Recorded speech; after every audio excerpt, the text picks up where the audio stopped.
Hello friends, welcome to the Eastern Front channel.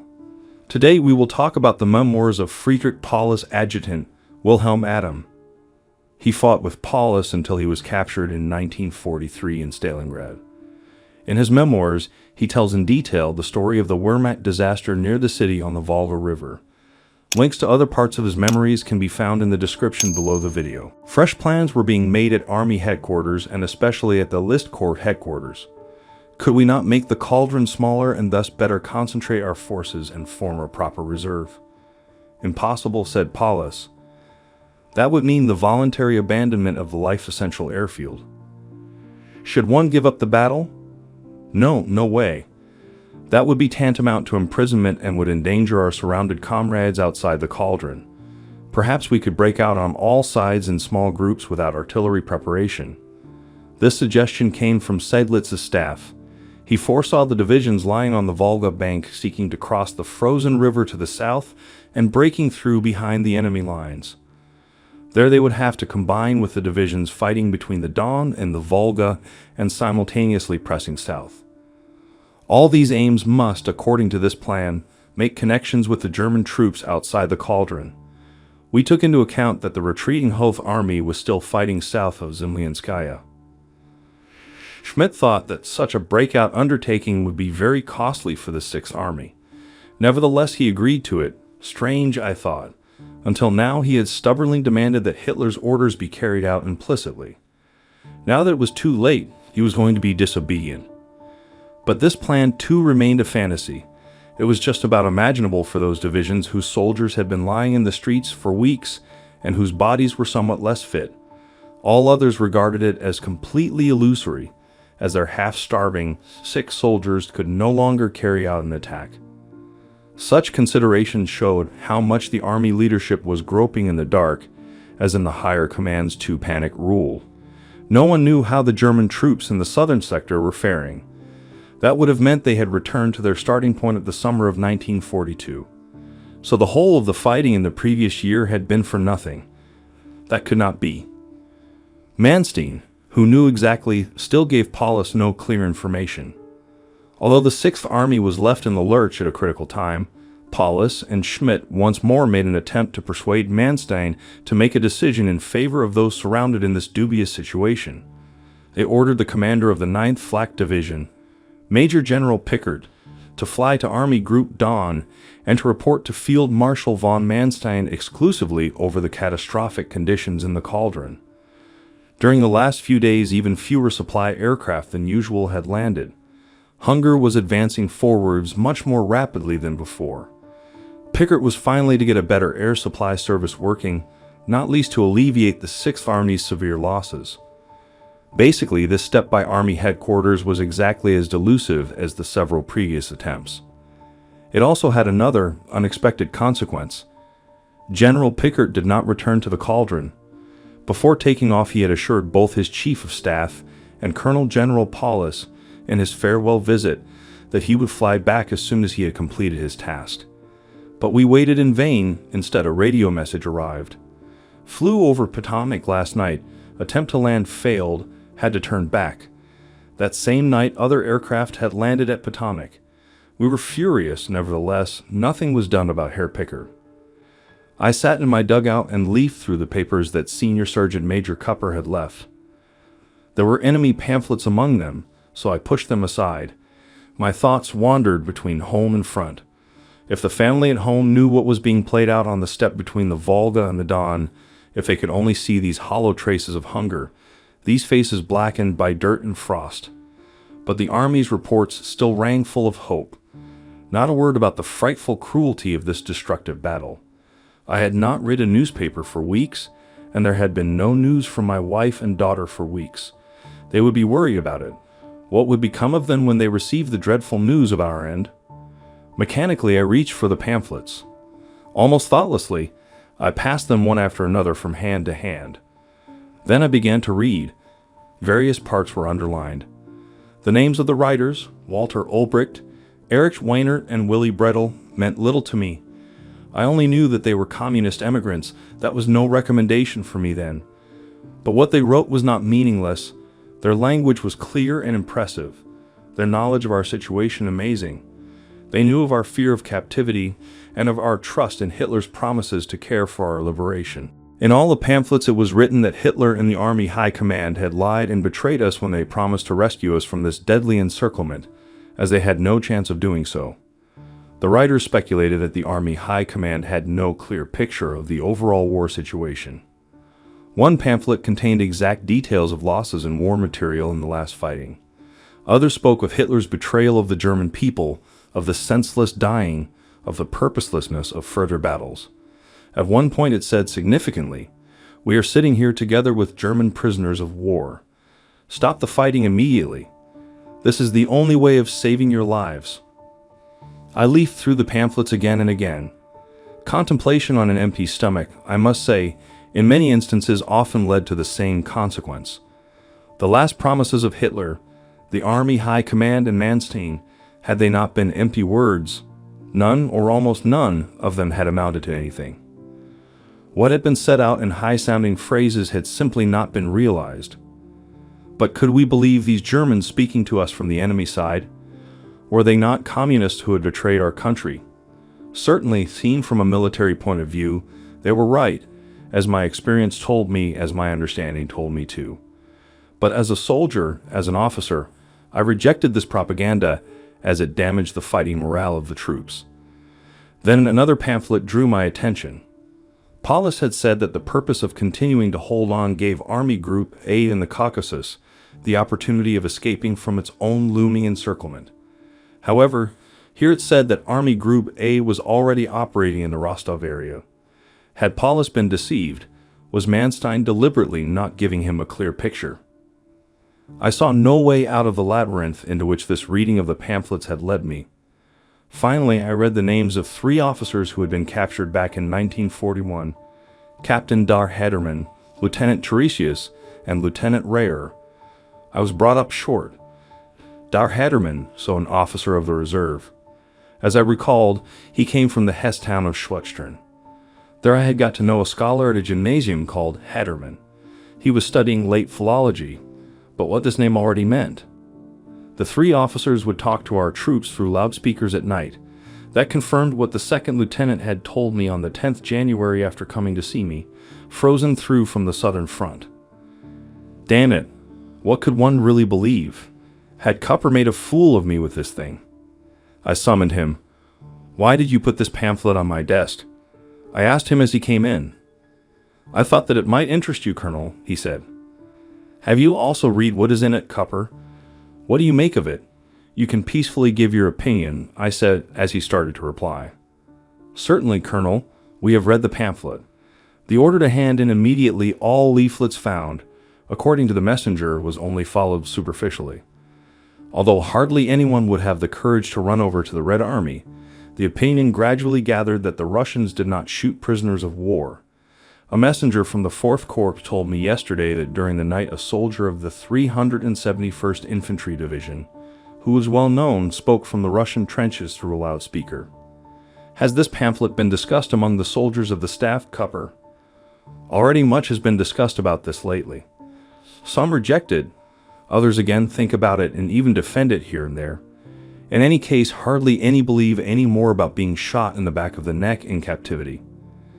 Kupper left my office. I had almost no more work, but plenty of time to think things over. Equally thoughtful, though perhaps angry was more accurate, was Paulus, who called for me after a while. Lieutenant Zimmermann had given me the wink. The Colonel General really needed to speak to me. I knocked and entered. He was sitting at his desk, his arms propped up and scratching his head with his right hand. I knew this movement well already. It came mainly with an especially strong sucking in of his cheeks. What has been happening here? I thought. In front of him lay a sheet of paper. Without saying a word, he handed it to me. I looked at it. It was another pamphlet, but one directed at Paulus and signed by Walter Ulbricht, a member of the German Reichstag. I read it carefully, sentence by sentence. In clear, logical reasoning, Ulbricht said that Paulus, by following the orders of Hitler and the Army High Command, was not acting in the interests of Germany and the German people. His duty was to give up the senseless fight. I looked at the army commander questioningly and gave him the pamphlet back. Slowly, Paulus began to speak. Of course, the publisher of this is right from his point of view. He sees the whole business as a politician. For my military obedience, for the considerations that led to my decision, he can have no understanding as a civilian. Before you called me Colonel General, I had a number of pamphlets from Ulbricht, Wehnert, and Bredel in my hands. Their language is not what we are accustomed to. Everything in me resists them, but on many points they tell the truth. We could say so, Adam, but they see everything through different eyes from us. I do not deny these men goodwill in any way, but for me this is undermining the men's discipline, and that I cannot allow. Or will we get to if soldiers in wartime work against the government of their own land? I am myself not certain what is correct and true, Colonel General, but I have asked myself again and again what sense there is in the dying of tens of thousands.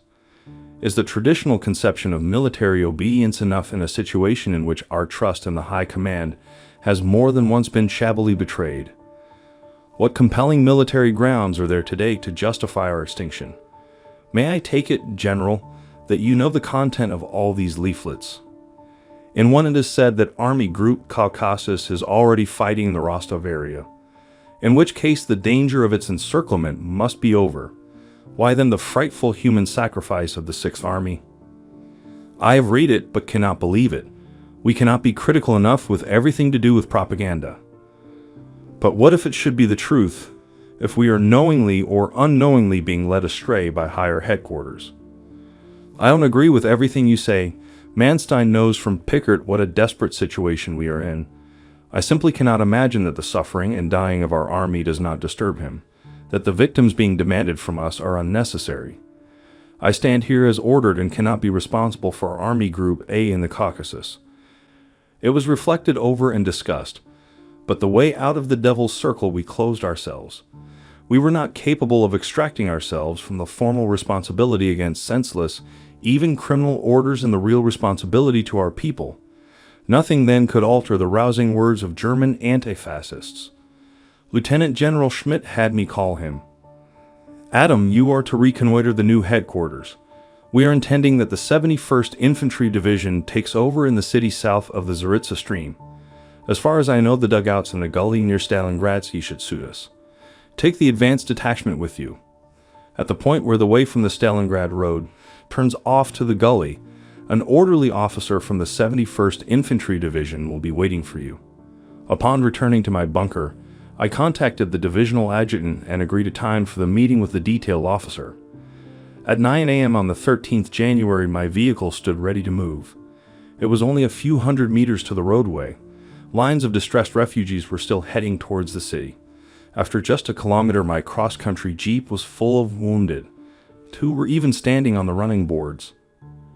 Drive slowly, I said to the driver, who was worried about the axles and springs.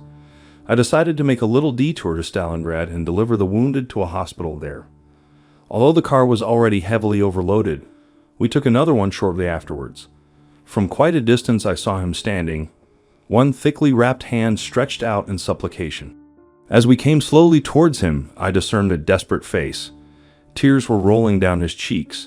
He hobbled towards us. Please take me to Stalingrad. My driver and I crashed together to make room for him. The youngster was not yet 19 years old. He had severe frostbite on both hands and feet. He had been hobbling along the street for hours. No one had taken pity on him. He did not know how he should thank me. He kept on trying to shake my hand.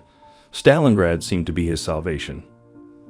I put them all down at the hospital in the western part of the city, after having a few words about them with the duty doctor. We almost had to carry the youngsters. In farewell, he wanted to give me a small, hard sausage. It is from Muddy. I have been saving it, he said sincerely. Naturally, I gave it back and eat it more than I do, young friend. Innumerable dead lay alongside the roadway.